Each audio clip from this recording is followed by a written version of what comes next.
चलिए साथियों, शुरू करते हैं हमारे अतीत कक्षा 8 राष्ट्रीय आंदोलन का संगठन। ये बहुत ही इम्पोर्टेंट चैप्टर है और ये चैप्टर कक्षा 8 की किताब एनसीईआरटी की उसका 9वां चैप्टर है। और इसके बाद एक चैप्टर और है 10वां, जो स्वतंत्रता के बाद का है, जिसका नाम है स्वतंत्रता के बाद। और दोनों ही चैप्टर बहुत इम्पोर्टेंट हैं। हालांकि ये जो 8th की बुक है 2005 से जो चल रही है वो आधुनिक भारत पर है और इसमें जो चैप्टर है ये अपने आप में बहुत बड़ा है। इस चैप्टर का नाम वैसे तो राष्ट्रीय आंदोलन का संगठन 1870 के दशक से 1947 तक, पूरा नाम ये है। यहाँ स्पेस कम होने की वजह से मैंने आगे लिखा नहीं। जरा इस चैप्टर पे ध्यान दें। कुछ मैंने यहाँ पॉइंट्स लिखे हैं, मेन पॉइंट्स हैं। मेन पॉइंट्स अगर देखें तो यहाँ 1, 2 और 3 हैं। आप अपने पास एनसीईआरटी की बुक रखिए तो ज़्यादा अच्छा होगा। आप अपने से भी कर सकते हैं, कोई ज़रूरी नहीं है कि कोई वीडियो देखें। बस मेरा ध्यान यहाँ पर है कि सीटेट के एग्ज़ाम में कहाँ से क्वेश्चंस पूछे जाते हैं और कहाँ से हम कोशिश करके उनके आसपास से फिर से क्वेश्चनों की तैयारी कर सकते हैं। तो यहाँ मैंने जो लिखे हैं 4 ये पैराग्राफ्स हैं और एनसीईआरटी के पैराग्राफ्स को पढ़ना भी बहुत ज़रूरी है। दूसरे कॉम्पिटिटिव एग्ज़ाम में होता ये है कि वहाँ 1 लाइनर क्वेश्चन आते हैं ऑब्जेक्टिव टाइप, तो वहाँ हमें याद करना पड़ता है, रटना पड़ता है और कुछ समझना भी पड़ता है। लेकिन यहाँ सीटेट के एग्ज़ाम में ऐसा है कि जो छोटे क्वेश्चंस और उसी में वो ऑब्जेक्टिव टाइप क्वेश्चंस को ही स्टेटमेंट्स में देते हैं, तो एनसीईआरटी से बाहर कुछ पूछते ही नहीं है। ना तो एनसीईआरटी के बाहर हमें जाना है ना देखना है। अगर सीटेट के एग्ज़ाम को अच्छे से करना है तो उसके लिए हमें एनसीईआरटी पर ही फोकस करना होगा। फोकस करने से एग्ज़ाम अच्छा जाएगा और उम्मीद है कि मार्क्स भी अच्छे आएंगे। तो इस चैप्टर को शुरू करने से पहले ज़रा इसकी एक प्रस्तावना है। पिछले अध्यायों में हम निम्नलिखित का अध्ययन कर चुके हैं। तो ये पूरी पुस्तक बताती क्या है, किस बारे में बताती है? ये आधुनिक भारत में खास करके जब अंग्रेज भारत आते हैं वहाँ से शुरू होती है। वो आए थे यहाँ व्यवसाय करने, लेकिन यहाँ वो कब्जा करते हैं और रियासतों का अधिग्रहण करते हैं, मिलाते हैं उन क्षेत्रों को। उसके बाद इस इतने बड़े क्षेत्र को संभालने के लिए वो कानून का सहारा लेते हैं। नए कानून और प्रशासकीय संस्थाओं की शुरुआत करते हैं। किसानों और आदिवासियों की ज़िंदगी में बदलाव होता है इस वजह से। 19वीं सदी में आए शैक्षणिक बदलाव हम देखेंगे। यहाँ की जनता को सभ्य बनाना चाहते थे। पीछे चैप्टर में है महिलाओं की स्थिति से संबंधित वाद विवाद, जाति व्यवस्था को चुनौतियाँ, सामाजिक एवं धार्मिक सुधार और 1857 का विद्रोह और उसके बाद की स्थिति। ये जो चैप्टर है 1857 का विद्रोह और उसके बाद की स्थिति, इससे पहले वाले जो भी चैप्टर हैं सिलसिलेवार, वो 1857 का विद्रोह और उसके बाद की स्थिति में घटित होते हैं। यानी कि 1857 की जो घटना है उसके पीछे यही सब कारण है। भूभागों का कब्जा, भारतीय भूक्षेत्र का कब्जा, रियासतों का अधिग्रहण करना, तो वो लोग नाराज हो गए। नए कानून बनाए और प्रशासनिक संस्थाओं का निर्माण किया, तो उसमें भारतीयों को आगे आने का मौका नहीं दिया। किसानों और आदिवासियों की ज़िंदगी में बदलाव हुए जब वो नए कानून लेके आए और ख़ासकर वो कर व्यवस्था और वन कानून उन्होंने निर्माण किए, तो उससे काफ़ी लोगों के जीवन पर प्रभाव पड़ा। और शैक्षणिक बदलाव किए। शैक्षणिक बदलाव से भी भारत में काफ़ी बदलाव पड़ा, उसकी नींव रखी जो आज तक जारी है। महिलाओं की स्थिति से संबंधित वाद विवाद, ये समाज सुधार से संबंधित है। जाति व्यवस्था को चुनौतियाँ और सामाजिक एवं धार्मिक सुधार। और लास्ट है हस्तकलाओं का पतन और उद्योगों का विकास। यानी कि जो पुरानी परंपरागत हस्तकलाएं थी वो पतन पे चली गईं, अब उनकी जगह नए व्यवसायों ने जगह बना ली। इन मुद्दों के बारे में आपने जो कुछ पढ़ा उसके आधार पर क्या आपको ऐसा लगता है कि भारत के लोग ब्रिटिश शासन से असंतुष्ट थे? यदि हाँ, तो विभिन्न समूह और वर्ग क्यों असंतुष्ट थे? शुरुआत बुक की होती है। वहाँ की एक व्यापारिक कंपनी के रूप में अंग्रेज भारत आते हैं और अपने आर्थिक हितों को साधना चाहते हैं, लेकिन अपने आर्थिक हितों की सुरक्षा के लिए उन्हें यहाँ राजनीतिक सुरक्षा और राजनीतिक सुरक्षा के साथ सैन्य सुरक्षा। अब राजनीतिक ताकत और सैन्य ताकत बढ़ने के साथ साथ इस क्षेत्र पर उनका प्रभाव बढ़ने लगता है और यहाँ के जो शासक थे वो आपस में झगड़ते बटे हुए थे और अंग्रेज़ों के पास एक सिस्टमैटिकली व्यवस्था थी जो ब्रिटेन में थी, उसको उन्होंने भारत में आजमाया। वहाँ की सैन्य बल, टेक्नोलॉजी यानी कि तकनीक और यहाँ के आपसी झगड़ों का भी उन्होंने फ़ायदा उठाया। तो व्यापार को मजबूत करते करते वो यहाँ के शासक बन बैठे और शासक बनने के बाद जब उन्हें इस पूरे क्षेत्र को संभालना था और यहाँ से कर ग्रहण करना था, व्यापार को बढ़ाना था और उसका फ़ायदा इंग्लैंड को होना था। इस पूरी कड़ी में जहाँ-जहाँ वो काम करते गए तो उस क्षेत्र की जनता नाराज़ होती चली गई। अब उसकी परिणति हुई 1857 की क्रांति। 1757 का प्लासी का युद्ध और 1857 की क्रांति, ये 100 वर्षों का समय लगा। अब हमारा जो चैप्टर है राष्ट्रीय आंदोलन का संगठन, ये शुरू होता है और यहाँ सबसे इम्पोर्टेंट बात ये है कि पहला जो टॉपिक है वो है राष्ट्रवाद का उदय। तो यहाँ प्रश्न ये उठता है कि राष्ट्रवाद से क्या मतलब है। हालांकि ये 8वीं क्लास के बच्चों को ध्यान में रखकर पुस्तक बनाई गई है। इसके बाद ये राष्ट्रवाद 9th में भी जाता है, 10th में भी जाता है और फिर आगे की क्लासों में भी। तो यहाँ राष्ट्रवाद से मतलब ये है कि अपने देश से प्रेम व लगाव की भावना लोगों के अंदर जागृत होना या ये चेतना जागना कि हमारा देश है और इस देश के हम वासी हैं। लेकिन ये राष्ट्रवाद यूरोप में फ्रांसीसी क्रांति के बाद इसको बढ़ावा मिला और भारत में यहाँ 1857 के बाद की बात हो रही है, यानी कि 1870 से 80 के दशक से शुरुआत हो रही है, 1870 से 80 के दशक से। और जो फ्रांस की क्रांति थी वो 1789 1789, वहाँ उसके बाद से यूरोप में राष्ट्रवाद की लहर चली, कई नए राष्ट्रों का उदय हुआ। अब भारत में अब यहाँ राष्ट्रवाद का सिंपल सा मीनिंग अपने देश के प्रति प्रेम व लगाव की भावना। हम इस देश के वासी हैं, हम सभी भाई हैं, हमारा सबका साझा इतिहास है और संस्कृति है, पहनावा है, रहन सहन है, खान पान है, तो हमारी एक पहचान है। तो उस पहचान की जो चेतना है लोगों में कैसे आई, तो उस चेतना को ही यहाँ दिखाया गया है। राष्ट्रवाद का उदय, कड़ी दर कड़ी ये चीज़ें जुड़ी हुई हैं कि लोगों ने अपने देश को कैसे पहचाना कि हम इस देश के वासी, देश क्या है और इस देश में रहने वाले लोग इस देश के वासी हैं, यहाँ के संसाधन यहाँ के लोगों के हैं। ऐसी भावना की शुरुआत हुई और यही मोस्ट इम्पोर्टेंट पार्ट है जो पहला राष्ट्रवाद का उदय है। इसमें 4 पैराग्राफ हैं और हर पैराग्राफ को पढ़ना बहुत ज़रूरी है क्योंकि यहाँ से क्वेश्चंस बहुत सारे बनते हैं, पहले भी बनते आए हैं, अभी भी बनेंगे। तो पहला देखो, पहला पैराग्राफ है, बुक में देखेंगे कि भाई उपरोक्त बदलाव ने लोगों को एक अहम सवाल के बारे में सोचने के लिए विवश कर दिया। यह देश क्या है, आखिर देश क्या है। अंग्रेजों के समय में ये रियासतों में बटे हुए थे, भारतवर्ष जो है रियासतों में बटा हुआ था और जब अंग्रेजों ने 1947 को भारत को छोड़ा या स्वतंत्र किया तो उस समय भी 500 से ज़्यादा रियासतें थीं, लेकिन अंग्रेजों का जो शासन था वो बहुत बड़े भूभाग पर था। तो यह देश क्या है और किसके लिए है, ये प्रश्न आया। इसका जवाब धीरे धीरे इस रूप में सामने आया, भारत का मतलब है यहाँ की जनता। भारत यहाँ रहने वाले किसी भी वर्ग, रंग, जाति, पंथ यानी कि विचारधारा, भाषा या जेंडर वाले तमाम लोगों का घर है। पहचान की बात हो रही है, हमारी खुद की पहचान।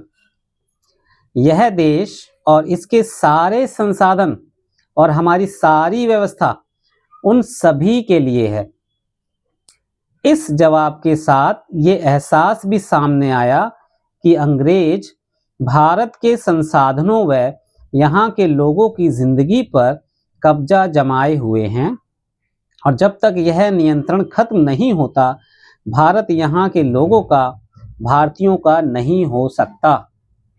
शुरुआत पहचान से हो रही है और जब लोगों के मन में ये भावना आई, ये चेतना जागी कि ये हमारा राष्ट्र है और हम इसके वासी हैं, ये संसाधन हमारे हैं। यहीं से राष्ट्रवाद की, नेशनलिज्म की शुरुआत होती है भारत में।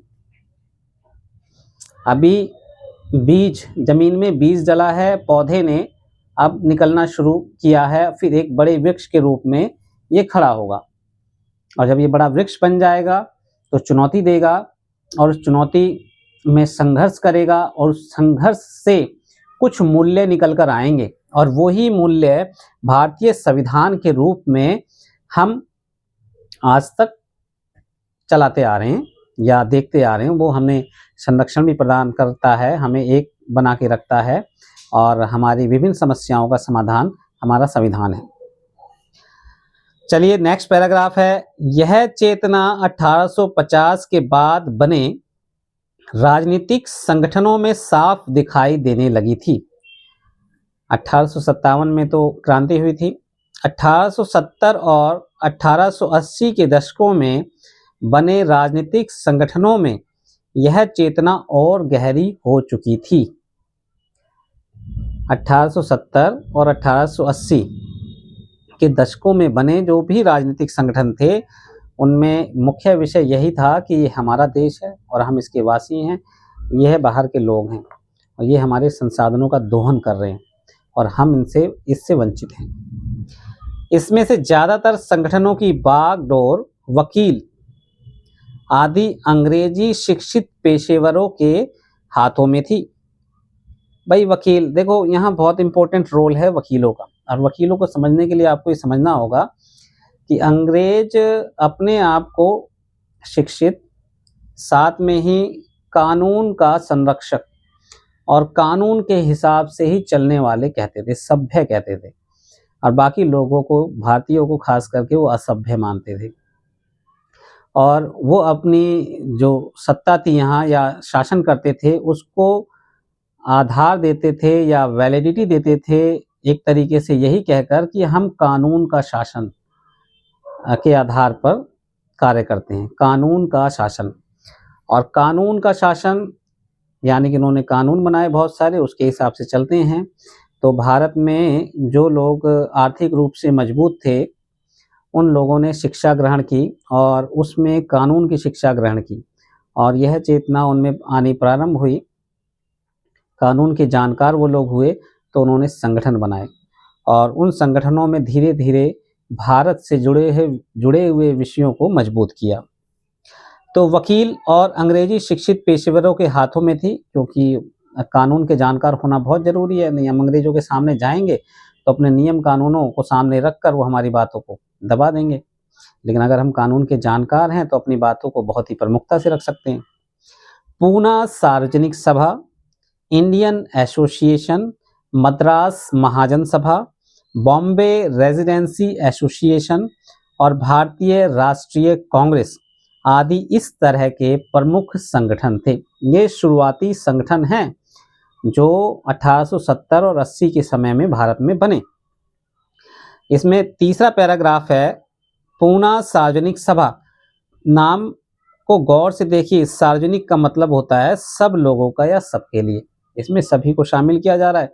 हालांकि इन संगठनों का जो निर्माण हुआ था किसी खास क्षेत्र में हुआ था, लेकिन वो उनमें जो विषय उठते थे वो सभी लोगों के थे, सभी भारतीयों के, और वो ऐसा मानते भी थे कि ये विषय सभी भारतीयों से जुड़े हुए हैं। हालांकि इसमें से बहुत सारे संगठन देश के खास हिस्सों में काम कर रहे थे, लेकिन वे अपने लक्ष्य को भारत के सभी लोगों का लक्ष्य बताते थे। उनके मुताबिक उनके लक्ष्य किसी खास इलाके, समुदाय या वर्ग के लक्ष्य नहीं थे। वे इस सोच के साथ काम कर रहे थे कि लोग संप्रभु हों, लोग संप्रभु हों, लोग संप्रभु हों।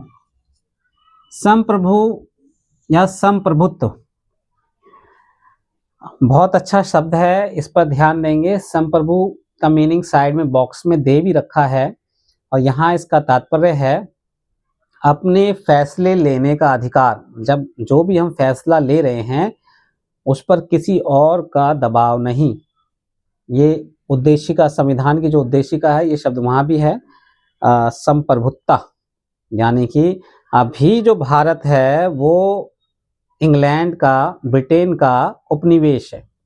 यहाँ के सामाजिक, राजनीतिक, आर्थिक फैसलों पर उनका प्रभाव है और ये फैसले, सामाजिक, आर्थिक, राजनीतिक जो फैसले हैं उन पर हमारा प्रभाव होना चाहिए, किसी और का नहीं।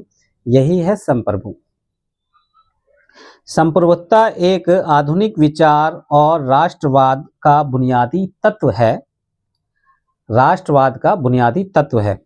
ये संगठन इस धारणा से चलते थे कि भारतीय जनता को अपने मामले के बारे में फैसले लेने की आज़ादी होनी चाहिए। यही है संप्रभुता। नेक्स्ट है पैराग्राफ, 1870 और 80 के दशकों में ब्रिटिश शासन के प्रति असंतोष और ज़्यादा गहरा हुआ। देखो यहाँ से इस पैराग्राफ से क्वेश्चन आ चुके हैं बहुत सारे, अभी भी बन सकता है स्टेटमेंट में। पहला जो पॉइंट्स है ध्यान देंगे इस पर आप अच्छी तरह और स्टेप बाय स्टेप इसको समझ लेंगे। 1878 में आर्म्स एक्ट पारित किया गया जिसके जरिए भारतीयों द्वारा अपने पास हथियार रखने का अधिकार छीन लिया गया। 1878 इस साल में आर्म्स एक्ट और उसी साल वर्नाक्यूलर प्रेस एक्ट भी पारित किया गया। अब दो पॉइंट आ गए, 1878 आर्म्स एक्ट और वर्नाक्यूलर प्रेस एक्ट। वर्नाक्यूलर का मीनिंग भी आगे बताया गया है। इसका मीनिंग है देसी भाषाएं, भारत में बोले जाने वाली भाषाएं, जिससे सरकार की आलोचना करने वालों को चुप कराया जा सके। अगर इस कानून में प्रावधान था कि अगर किसी अखबार में कोई आपत्तिजनक चीज छपती है तो सरकार उसकी प्रिंटिंग प्रेस सहित सारी संपत्ति को जब्त कर सकती है। ये दो एक्ट हो गए और बहुत इंपॉर्टेंट है, सिस्टमेटिकली एक के बाद एक लगाने के लिए भी आता है सीरीज में क्वेश्चंस और इनके स्टेटमेंट भी बनते हैं। तो एक है आर्म्स एक्ट और दूसरा है वर्नाक्यूलर प्रेस एक्ट। तीसरा है यहाँ पर 1883 में सरकार ने इल्बर्ट बिल लागू करने का प्रयास किया। इल्बर्ट बिल क्या है, बहुत इंपॉर्टेंट क्वेश्चन, यहाँ से सिंगल भी बनता है, डबल भी बनता है। और 1883 इसको लेकर काफी हंगामा हुआ। इस विधेयक में प्रावधान किया गया था कि भारतीय न्यायाधीश भी ब्रिटिश या यूरोपीय व्यक्तियों पर मुकदमे चला सकते हैं। ये बिल इस बात से जुड़ा हुआ था कि जो भारतीय जज हैं उनकी प्रमोशन से जुड़ा हुआ था। ये अगर वो एक पद पर कार्य कर रहे हैं तो कब तक करेंगे कार्य, उन्हें भी प्रमोशन चाहिए जैसे दूसरे अंग्रेज अफसरों का है। तो इस बिल में ये प्रावधान किया गया था कि भाई अब ऊंचे पदों पर जाएंगे तो वहाँ अंग्रेजों के भी मुकदमे आएंगे। लेकिन अंग्रेजों को ये बात चुभ गई और उसके लिए उन्होंने क्या किया, अपने आप को संगठित किया, पैसा इकट्ठा किया और केस लड़ा, ताकि भारत में का ये हो गया। जब अंग्रेजों के विरोध की वजह से सरकार ने यह विधेयक वापस ले लिया तो भारतीयों ने इस बात का काफी विरोध किया। इस घटना से भारत में अंग्रेजों के असली रवैये का पता चलता था। तीन घटनाक्रम इतनी तेजी से आसपास हुए तो इससे जनता में आक्रोश होना स्वाभाविक था। पढ़े लिखे भारतीयों के एक अखिल भारतीय संगठन की जरूरत 1880 से ही महसूस की जा रही थी। अब कई बच्चों को ये अखिल शब्द क्लियर नहीं होता, तो अखिल से मतलब है ये पूरे भारत। अभी संगठन जो बने हैं बंगाल में, महाराष्ट्र में, मद्रास में, एक ऐसा संगठन की उम्मीद की जा रही है जो जिसका स्वरूप पूरे भारत में हो। तो इसी की शुरुआत होती है भाई। परंतु इल्बर्ट विधेयक ने इस चाह को और गहरा कर दिया था। अब लोगों को एक साथ आना था। जैसे इल्बर्ट बिल के विरोध में अंग्रेज एक साथ हुए, इकट्ठे हुए, उन्होंने चंदा इकट्ठा करा और अंग्रेजी सरकार पर दबाव बनाया और उन्होंने वापस ले लिया बिल। तो इससे उन्हें संदेश भी मिला कि हमें कैसे इकट्ठा होना है, हमें भी इकट्ठा होना है। तो 1885 में देश भर के 72 प्रतिनिधियों 72 ने बंबई में सभा करके भारतीय राष्ट्रीय कांग्रेस की स्थापना का फैसला किया। बहुत इंपॉर्टेंट है ये, कांग्रेस की स्थापना से भी क्वेश्चंस आ चुके होंगे, आ भी सकते हैं। और संगठन के प्रारंभिक नेता हैं दादा भाई नौरोजी, फिरोज शाह मेहता, बदरुद्दीन तैयब जी, डब्ल्यू.सी. बनर्जी, सुरेश नाथ बनर्जी, रोमेश चंद्र दत्त, एस. सुब्रमण्यम अय्यर एवं अन्य प्राय बंबई और कलकत्ता के ही थे। कलकत्ता भारत में एक तरह से जो राजनीतिक संगठन है उन या राजनीति का एक ऐसा शहर बनता जा रहा था जहां लोग बहुत ही प्रखर थे। नौरोजी व्यवसायी और प्रचारक थे। अब यहाँ दादा भाई नौरोजी की स्टेटमेंट से ही क्वेश्चन आने की संभावना रहती है। वे लंदन में रहते थे और कुछ समय के लिए ब्रिटिश संसद के सदस्य भी रहे। लंदन में रहते थे, स्टेटमेंट चेंज करनी है तो भारत में रहते थे, ब्रिटिश संसद के सदस्य भी रहे। ये 3 लाइनें हो गई। प्रचारक यहाँ दे रखा है साइड में, ऐसा व्यक्ति जो सूचनाओं के प्रसार, रिपोर्ट्स, बैठकों में भाषण आदि के जरिए किसी खास विचार का प्रचार प्रसार करता है। और इनके द्वारा एक किताब भी लिखी गई है, इनके चित्र के नीचे ही लिखा हुआ है, उसका नाम poverty and un British rule in India. बहुत ही इम्पोर्टेंट बुक है, लगभग हर एग्जाम में आ चुकी है, आती है और आती रहेगी। और ये बहुत ही प्रमुख व्यक्ति भी हैं। उन्होंने युवा राष्ट्रवादियों का मार्गदर्शन किया। कहने का मतलब है जो राष्ट्रवाद का जो उदय हो रहा है उसमें लोगों के समक्ष ऐसे विचार रखे कि लोगों ने बहुत गंभीरता से उसे सोचना शुरू किया और इसकी नींव पड़ी राष्ट्रवाद की। सेवानिवृत्त ब्रिटिश अफसर एओ ह्यूम ने विभिन्न क्षेत्रों के भारतीयों को निकट लाने में अहम भूमिका अदा की। एओ ह्यूम का नाम भी बहुत इंपॉर्टेंट है। ये ब्रिटिश अधिकारी थे जो रिटायर्ड थे और कई बार बहुत परीक्षाओं में इनका नाम आ चुका है। आगे ध्यान देंगे, एक बॉक्स है स्रोत 1, कांग्रेस किसके पक्ष में बोलने का प्रयास कर रही थी। अब कांग्रेस संगठन बन गया और कांग्रेस में विभिन्न विषयों को रखा जाता था और उन विषयों से संबंधित आवेदन जो है फिर अंग्रेजी सरकार को दिया जाता था। तो शुरुआत में जब नए नए संगठन का निर्माण होता है और उसे अपने आप को मजबूत बनाना होता है तो वो सरकार से सीधे नहीं भिड़ सकते क्योंकि उन्हें अपना अस्तित्व अभी बनाना है। जनवरी 1886 में द इंडियन मिरर नामक अखबार में लिखा, बंबई में आयोजित प्रथम राष्ट्रीय कांग्रेस हमारे देश की भावी संसद का केंद्रक है और यह हमारे देशवासियों के लिए अकल्पनीय रूप से लाभकारी परिणामों को जन्म देगी। बदरुद्दीन तैयब जी ने 1887 में अध्यक्ष की हैसियत से कांग्रेस को संबोधित करते हुए कहा था, यह कांग्रेस भारत के किसी एक वर्ग या समुदाय के प्रतिनिधियों से मिलकर नहीं बनी बल्कि यह भारत के सभी समुदायों की संस्था है। इन वक्तव्यों से आप अंदाजा लगा सकते हैं कि ये संपूर्ण भारत की एक पहली संस्था भी कह सकते हैं। अब नेक्स्ट में इसमें जो अगला टॉपिक है उभरता हुआ राष्ट्र, इसमें भी 4 पैराग्राफ हैं।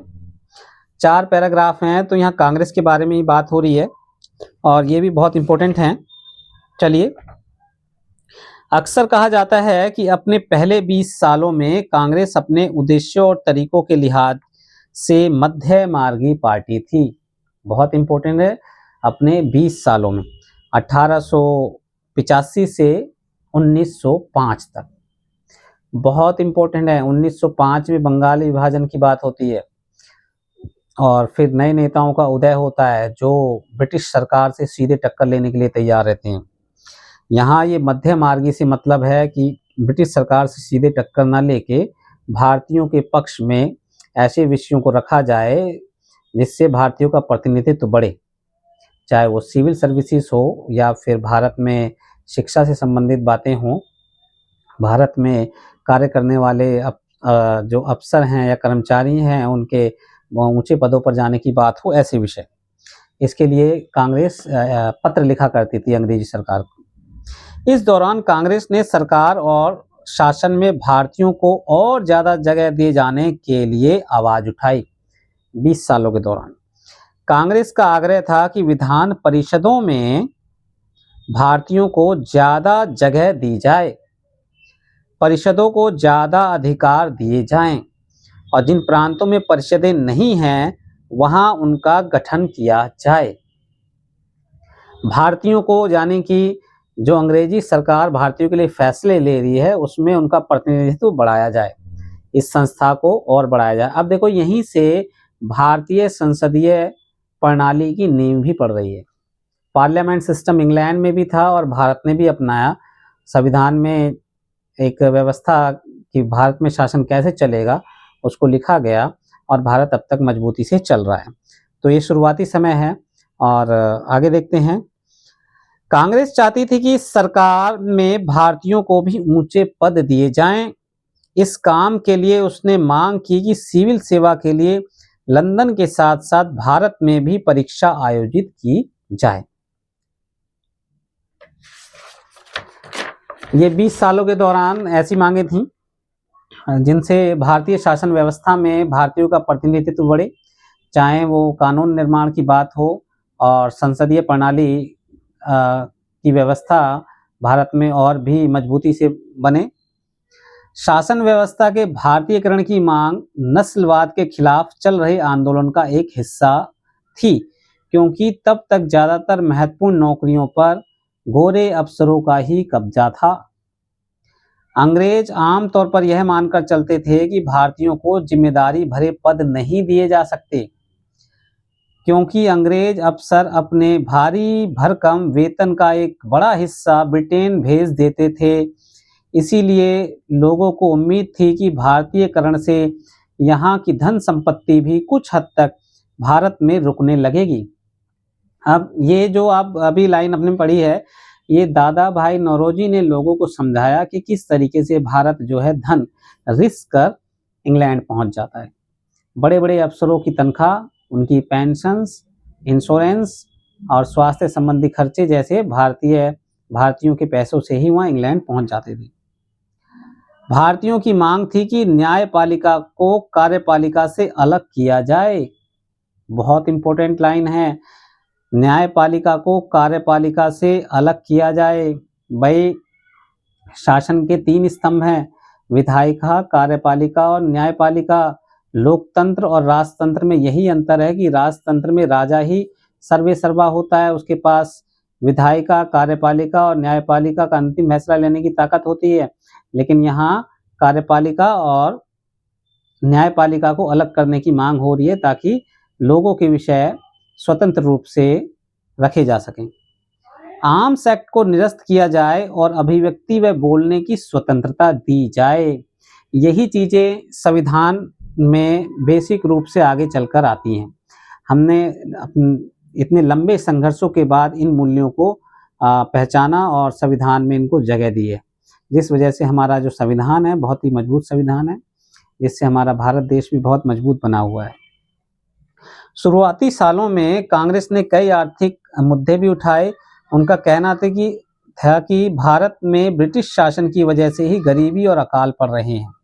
बढ़ते लगान के कारण काश्तकार और जमींदार विपन्न हो गए थे और अनाजों के भारी निर्यात की वजह से खाद्य पदार्थों का अभाव पैदा हो गया था। कांग्रेस की मांग थी कि लगान कम किया जाए, फौजी खर्चों में कटौती की जाए और सिंचाई के लिए ज़्यादा अनुदान दिया जाए। ये सारी स्टेटमेंट्स में ही लाइनें आ जाएंगी, सिंपल से बिल्कुल। उसने नमक कर, विदेशों में भारतीय मजदूरों के साथ होने वाले बर्ताव तथा भारतीयों के कामों में दखलंदाजी करने वाले वन प्रशासन की वजह से वनवासियों की बढ़ती मुसीबतों के बारे में बहुत सारे प्रस्ताव पारित किए। बहुत इंपॉर्टेंट है नमक कर। देखिए यहाँ नमक कर आगे चलकर जो दांडी मार्च है गांधी जी का, जो एक मुख्य विषय भी है इसमें यहाँ, यानी कि जिस तरह से वर्तमान समय में अगर आपको समझना हो तो कुछ दुकानें ऐसी हैं जहाँ लाइसेंस से सामान मिलता है, खास करके शराब की दुकानें हैं। शराब की दुकानों के लिए सरकारें लाइसेंस देती हैं, जब वो बिकती हैं तो ऐसे ही लाइसेंस के द्वारा ही नमक बेचा जाता था और नमक जो है गरीब और अमीर सभी व्यक्ति खाते थे और उस पर भारी भरकम टैक्स सरकार वसूलती थी, जिससे उसकी कीमत ज़्यादा थी।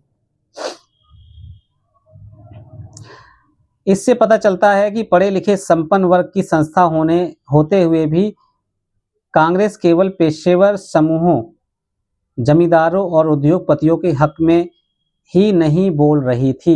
ये पूरी की पूरी लाइन उठा के स्टेटमेंट में आ जाएगी कि कांग्रेस पढ़े लिखे संपन्न वर्ग की संस्था होते हुए भी कांग्रेस केवल पेशेवर समूहों, जमींदारों और उद्योगपतियों के हक में ही नहीं बोल रही थी। क्या क्या बोल रही थी अभी आपने देखा, नमक कर के बारे में, विदेशों में भारतीय मजदूरों के साथ हो रहे बर्ताव के बारे में, और वनवासियों की बढ़ती मुसीबतों के बारे में उन्होंने प्रस्ताव पास किए। सिंचाई के लिए ज़्यादा अनुदान दिए जाएं और कर में कमी की जाए, लगान कम किया जाए। तो लगान कम होगा तो किसान वर्ग जुड़ा हुआ है, मजदूरों की बात कर रहे हैं, नमक गरीब और अमीर सभी खाते हैं, सबसे जुड़ा हुआ है, वनों में रहने वाले लोग। तो एक तरीके से इन्होंने सभी वर्गों को छूने का प्रयास किया, क्योंकि संस्था पर यह आरोप लगता आया कि इसमें सिर्फ पढ़े लिखे लोग जो पेशेवर रूप से वकील हैं या अंग्रेजी भाषा में काम करते हैं, वही लोग, उन लोगों का ये संगठन है, उन्हीं विषयों को ये उठाते हैं। लेकिन इन प्रस्तावों से ये साबित होता है कि वो सभी के हक की बातों को बोल रहे थे। मध्यम मार्गी नेता जनता को ब्रिटिश शासन के अन्यायपूर्ण चरित्र से अवगत कराना चाहते थे। बहुत इंपॉर्टेंट लाइन है। उन्होंने अखबार निकाले, लेख लिखे और यह साबित करने का प्रयास किया कि ब्रिटिश शासन देश को आर्थिक तबाही की ओर ले जा रहा है। उन्होंने अपने भाषणों में ब्रिटिश शासन की निंदा की और जनमत निर्माण के लिए देश के विभिन्न भागों में अपने प्रतिनिधि भेजे। वो प्रतिनिधि देश के विभिन्न भागों में जाकर सभाएं करते थे और कांग्रेस पार्टी के विचारों को जनता के बीच में रखते थे, जिससे जनता उनसे अवगत होती थी। इसीलिए वे भारतीयों की न्याय संगत मांगों को स्वीकार कर लेंगे, नहीं यहाँ नहीं थे, लेकिन मध्यम मार्गियों को ये भी लगता था कि अंग्रेज स्वतंत्रता व न्याय के आदर्शों का सम्मान करते हैं, इसीलिए वे भारतीयों की न्याय संगत मांगों को स्वीकार कर लेंगे। ये भी एक स्टेटमेंट में क्वेश्चन बनता है शुरुआती कांग्रेस के बारे में। और क्योंकि अंग्रेज अपने शासन को कानून का शासन कहते थे, उसको एक कहते हैं ना, बचाव करते थे अपने किसी भी काम का, कानून का नाम लेके। तो यहाँ उन नेताओं को लगता था, क्योंकि उन्होंने कानून की ही पढ़ाई की थी और शुरुआती समय में जो गांधी जी थे उनको भी यही लगता था कि ब्रिटिश सरकार जो है कानून के आधार पर ही कार्य करती है। लेकिन जब उनके साथ और व्यवहार ऐसा हुआ दक्षिण अफ्रीका में और दूसरे लोगों के साथ उन्होंने देखा, तो उनकी आंख खुली और फिर उनका नजरिया बदला। लिहाजा कांग्रेस का मानना था कि सरकार को भारतीयों की भावना से अवगत कराया जाना चाहिए। बीच की कड़ी, एक तरफ अंग्रेजी सरकार और एक तरफ भारतीय। अंग्रेजी सरकार और भारतीयों के बीच में एक दूसरे तक संवाद का कार्य करती थी कांग्रेस पार्टी, इसीलिए मध्यम मार्ग शुरुआती समय में लगभग 20 सालों में। अब आगे देखते हैं, यहाँ से अब राष्ट्रीय नेताओं का उदय होता है। स्वतंत्रता हमारा जन्मसिद्ध अधिकार है। वन लाइन का क्वेश्चन सिंपल सा, अनेकों परीक्षाओं में आता है, इसमें भी आ चुका होगा या आ सकता है। 1890 के दशक तक बहुत सारे कांग्रेस के राजनीतिक तौर तरीकों पर सवाल खड़ा करने लगे थे।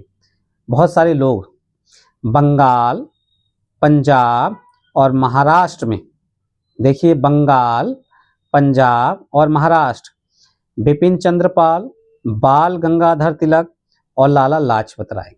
यहाँ लाला लाजपत राय पंजाब से, बिपिन चंद्र पाल बंगाल से, महाराष्ट्र से बाल गंगाधर तिलक, और बहुत अनेक परीक्षाओं में प्रश्न भी आता है बाल पाल लाल या लाल बाल पाल जैसे नेता ज्यादा आमूल परिवर्तनवादी उद्देश्यों और पद्धतियों के अनुरूप काम करने लगे थे। आमूल यानी कि एकदम से बदलाव चाहते थे, धीरे धीरे नहीं। जैसे कांग्रेस में अभी तक पत्र लिखे जा रहे हैं, प्रस्ताव पास किए जा रहे हैं, फिर जनता की बात को अंग्रेजों तक पहुंचाया जा रहा है, फिर अंग्रेजों से विनती की जा रही है, नहीं, वो चाहते थे सीधा टकराव। इसीलिए नरम दल और गरम दल की बात यहाँ पर आ जाती है, स्वभाव बदल जाता है। उन्होंने निवेदन की राजनीति के लिए नरमपंथियों की आलोचना की और आत्मनिर्भरता तथा रचनात्मक कामों के महत्व पर जोर दिया। आत्मनिर्भरता, उनका कहना था कि लोगों को सरकार के नेक इरादों पर नहीं बल्कि अपनी ताकत पर भरोसा करना चाहिए। नेक इरादों पर कांग्रेस का क्या विश्वास था कि भाई सरकार, जो अंग्रेजी सरकार है, वो न्याय संगत मांगों को स्वीकार कर लेगी, क्योंकि वह अंग्रेज स्वतंत्रता व न्याय के आदर्शों का सम्मान करते हैं, उनका मानना ये था। अब तो यहाँ ये कह रहे हैं कि भाई सरकार के नेक इरादों पर नहीं बल्कि अपनी ताकत पर भरोसा करना चाहिए। ये स्टेटमेंट में क्वेश्चन हो सकता है। लोगों को स्वराज के लिए लड़ना चाहिए। तिलक ने नारा दिया, स्वतंत्रता मेरा जन्मसिद्ध अधिकार है और मैं इसे लेकर रहूंगा। इस पैराग्राफ से 3 स्टेटमेंट बन जाती है इजीली।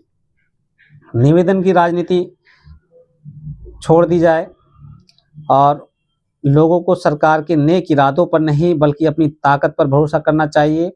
और तीसरा स्टेटमेंट ये है, स्वतंत्रता मेरा जन्मसिद्ध अधिकार है और इसे मैं लेकर रहूंगा। बाल गंगाधर तिलक बहुत इंपॉर्टेंट नेता है, गांधी जी से पहले ये एक प्रमुख नेता है। 1905 में वायसराय कर्जन ने बंगाल का विभाजन कर दिया, एक स्टेटमेंट ये भी है। अब उस वक्त बंगाल ब्रिटिश भारत का सबसे बड़ा प्रांत था। बिहार और उड़ीसा के कुछ भाग भी उस समय बंगाल का हिस्सा थे। अंग्रेजों का कहना था कि प्रशासकीय सुविधा को ध्यान में रखते हुए बंगाल का बंटवारा करना जरूरी था, परंतु इस प्रशासकीय सुविधा का मतलब क्या था, प्रश्न है। इससे किसको सुविधा मिलने वाली थी? जाहिर है इसका ताल्लुक अंग्रेज अफसरों और व्यापारियों के फायदे से था। एक लाइन का स्टेटमेंट ये है। लेकिन सरकार ने गैर बंगाली इलाकों को अलग करने की बजाय उसके पूर्वी भागों को अलग करके असम में मिला दिया। पूर्वी बंगाल को अलग करने के पीछे अंग्रेजों का मुख्य उद्देश्य ये रहा होगा कि बंगाली राजनेताओं के प्रभाव पर अंकुश लगाया जाए और बंगाली जनता को बांट दिया जाए। ये भी स्टेटमेंट में आता है। अब यहाँ ध्यान देने वाली बात यह है कि पूर्वी बंगाल को अलग करने के पीछे अंग्रेजों का मुख्य उद्देश्य ये रहा होगा है नहीं, मजबूती से हम कह नहीं सकते। वो कारण दे रहे हैं कि प्रशासनिक सुविधा, यानी कि इतने बड़े सूबे को संभालने के लिए, मैनेज करने के लिए उन्होंने उसका विभाजन किया। लेकिन यह आशंका जताई जा रही है कि बंगाल एक राजनीतिक ताकत के रूप में उभर रहा था और उस राजनीतिक ताकत को तोड़ने के लिए ब्रिटिश सरकार ने यह फैसला लिया। बंगाल के विभाजन से देश भर में गुस्से की लहर फैल गई। मध्यमार्गी और आमूल परिवर्तनवादी, अब देखिए यहाँ मध्यमार्गी जो निवेदन कर रहे थे, आमूल परिवर्तनवादी कह रहे हैं यहाँ यानी कि बाल गंगाधर तिलक, विपिन चंद्र पाल और लाला लाजपत राय को। कांग्रेस के सभी धड़ों ने इसका विरोध किया। विशाल जनसभाओं का आयोजन किया गया और जुलूस निकाले गए। जन प्रतिरोध के नए नए रास्ते ढूंढे गए। जनता प्रतिरोध कैसे अपनी नाराजगी सरकार को कैसे दिखा सकती है, इसके लिए नए नए रास्ते निकाले गए। इससे जो संघर्ष उपजा उसे स्वदेशी आंदोलन के नाम से जाना जाता है। तो स्वदेशी आंदोलन यहाँ यानी कि हमें अपने देश पर ध्यान देना है। अब अंग्रेजी सत्ता के फैसलों के खिलाफ या उनके शासन के खिलाफ या फिर उनके व्यापार के खिलाफ हमने नए नए विषयों को चुनना है। यह आंदोलन बंगाल में सबसे ज़्यादा ताकतवर था, परंतु अन्य इलाकों में भी इसकी भारी अनुगूंज सुनाई दी। अब यहाँ स्टेटमेंट में ये दिया जा सकता है कि यह आंदोलन बंगाल के अलावा भी पूरे भारतवर्ष में मजबूती के साथ फैला, लेकिन यहाँ क्या है, बंगाल में सबसे ताकतवर था और अन्य इलाकों में इसकी भारी अनुगूंज सुनाई दी। उदाहरण के लिए आंध्र के डेल्टा इलाकों में इसे वंदे मातरम आंदोलन के नाम से जाना जाता था। एक लाइन ये भी क्वेश्चन बन जाती है, आंध्र के डेल्टा इलाकों में वंदे मातरम आंदोलन किस लिए जाना जाता था? किस लिए जाना जाता था? तो स्वदेशी आंदोलन के लिए। स्वदेशी आंदोलन ने ब्रिटिश शासन का विरोध किया और स्वयं सहायता, स्वदेशी उद्यमों, राष्ट्रीय शिक्षा और भारतीय भाषा के उपयोग को बढ़ावा दिया। तो यहाँ बात आ जाती है राष्ट्रवाद। अब देख रहे हैं सारी राष्ट्र की बातें हो रही हैं, तो राष्ट्रवाद, अपनी पहचान, अपनी शिक्षा, अपना पहनावा, स्वराज के लिए आमूल परिवर्तनवादी ने जनता को लामबंद करने और ब्रिटिश संस्थानों व वस्तुओं के बहिष्कार पर जोर दिया। किन्होंने जोर दिया? आमूल परिवर्तनवादी, जो बिल्कुल ही बदलना चाहते थे सत्ता को। कुछ लोग ब्रिटिश शासन को उखाड़ फेंकने के लिए क्रांतिकारी हिंसा के समर्थक थे। अब देखें यहाँ तीसरी विचारधारा भी आ गई।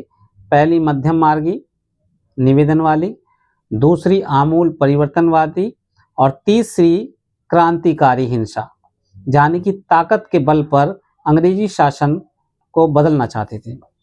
20वीं शताब्दी के प्रारंभिक दशकों में कई दूसरी महत्वपूर्ण घटनाएं भी घटी।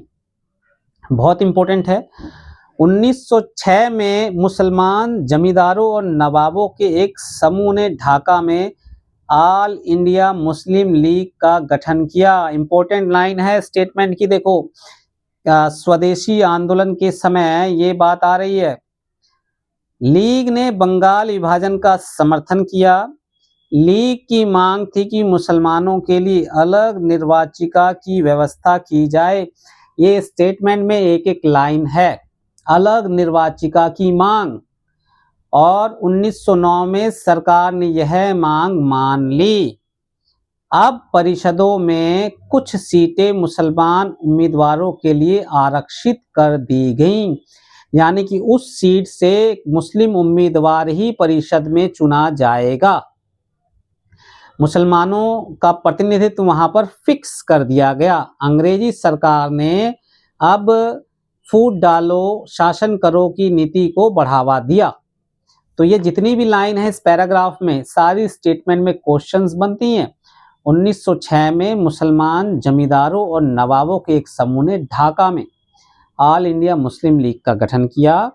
लीग ने बंगाल विभाजन का समर्थन किया। अब इस स्टेटमेंट को बदलने, लीग ने बंगाल विभाजन का समर्थन नहीं किया।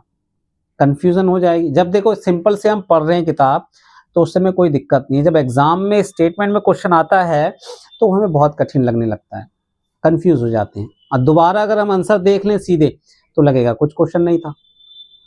ये सबके साथ होता है।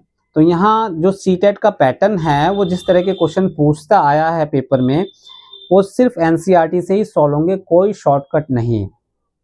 एनसीईआरटी आप पढ़ लीजिए, वीडियो नहीं देख रहे हैं तो एनसीईआरटी को पढ़ लीजिए।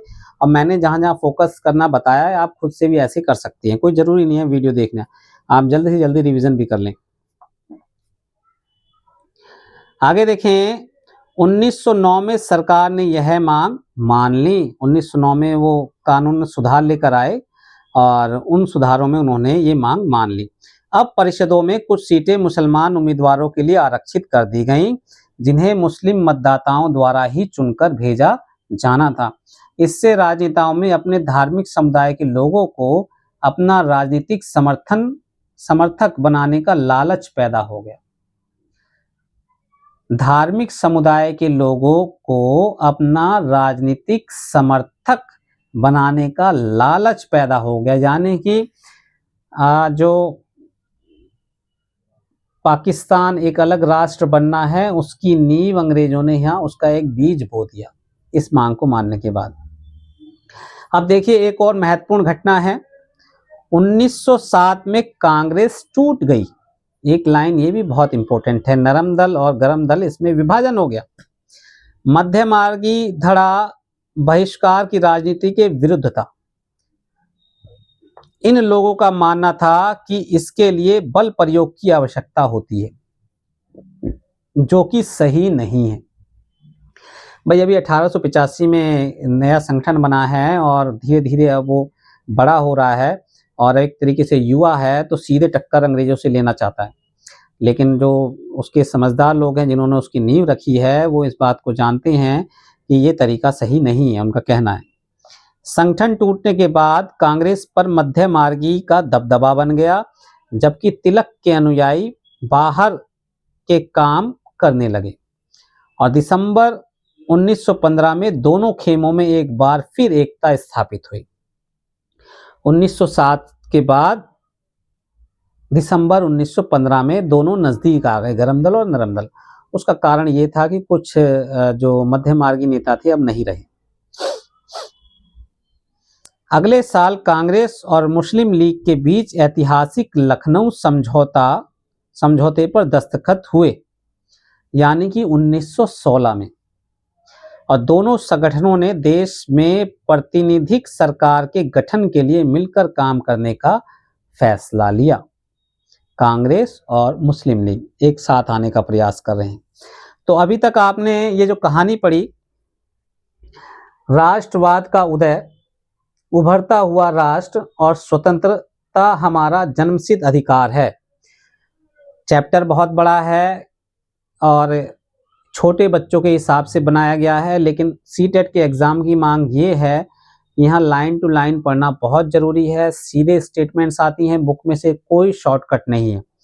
मेरी राय यही है कि आप लोग एनसीईआरटी को अच्छे से पढ़िए और जहाँ मैंने बल दिया है, जोर दिया है, यहाँ से स्टेटमेंट बनती हैं, वहाँ से आप अपने इन चीज़ों को स्पष्ट रूप से साफ कर लें।